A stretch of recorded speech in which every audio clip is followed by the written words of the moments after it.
السلام عليكم أصدقائي. اليوم غادي نفسر لكم بطريقة سهلة الفرق ما بين أوباما كير والميديكيت والميديكير وماركت بليس.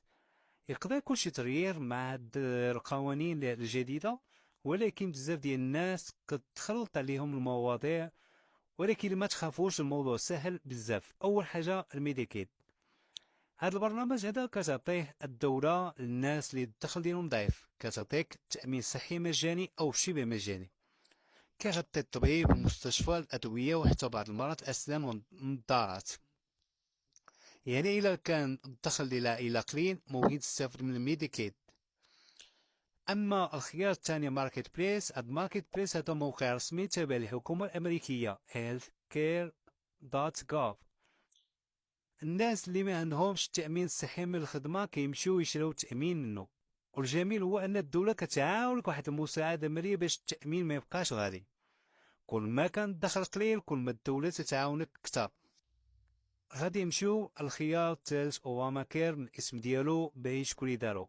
هذا القانون هذا هو اللي دار نظام ديال ماركت بليس وسهل على الناس يشرو تأمين صحي بثمن معقول، وكذلك منع الشركات التأمين من رفض الناس اللي عندهم أمراض من قبل.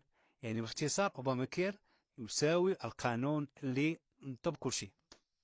واخيرا الميديكير، هاد البرنامج خاص غير بالناس الكبارين فوق 65 عام او الناس اللي عندهم شي اعاقة دائمة.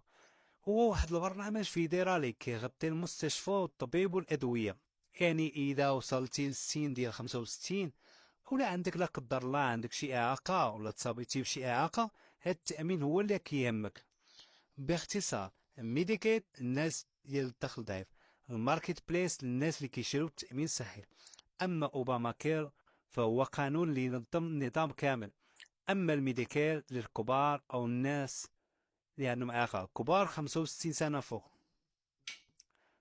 في الختام دابا قولوا لي في الكومنت شنو البرنامج اللي كتعرف عليه أكثر، ولا واش جربتي شي واحد من هاد من قبل. حطينا في الكومنت تعليق ديالك ونعرفوا شنو اللي تبعتي.